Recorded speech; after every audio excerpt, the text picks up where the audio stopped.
In the heart of Canada, a chilling story unfolds, one that marked a turning point in the nation's history, a tale of political intrigue, a quest for freedom, and a life tragically cut short.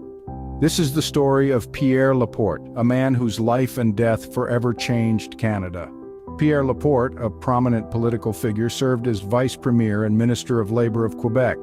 A respected journalist turned politician, Laporte was known for his dedication to his province and his country. But on a fateful day in October 1970, his life was abruptly and tragically cut short. In the shadow of the Quiet Revolution, a time of immense change and growth for Quebec, a radical faction emerged, the Front de Libération du Québec, or FLQ. This group, driven by a fervent desire for Quebec's sovereignty, was willing to go to extraordinary lengths to achieve their goal. On October 10, 1970, the FLQ made a move that would shock the nation. Piere Laporte, a man dedicated to the unity of Canada, was kidnapped from his home in Saint-Lambert. The FLQ's demand? The release of political prisoners and the broadcast of their manifesto. A week of tense negotiations ensued. The nation held its breath as the government grappled with the impossible choice.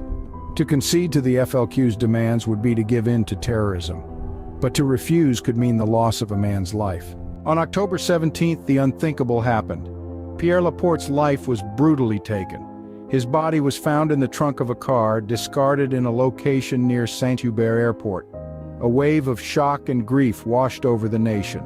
The October crisis, as it came to be known, had claimed its most prominent victim.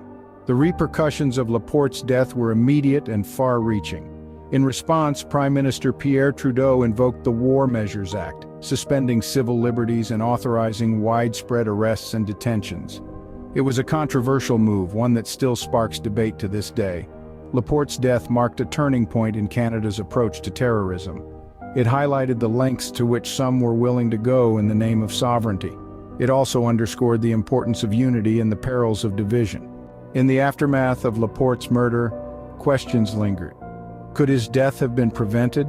What could have been done differently? And perhaps most importantly, what lessons can we learn from this tragic event? As we delve into the story of Piere Laporte, we must remember the man at the heart of this tale. A man dedicated to his province, his country, and his people. A man whose life was cut short in the pursuit of a political ideal. As we reflect on the events of the October crisis, we are reminded of the fragility of peace, the importance of unity, and the power of conviction. And perhaps through understanding and reflection, we can ensure that such a tragedy never repeats itself.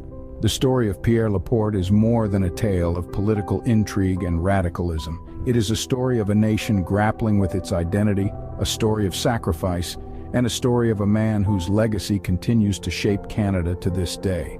In the end, the question remains, what can we as a society learn from Piere Laporte's story? How can we use the lessons of the past to shape a better future? Only through reflection and understanding can we begin to answer these questions.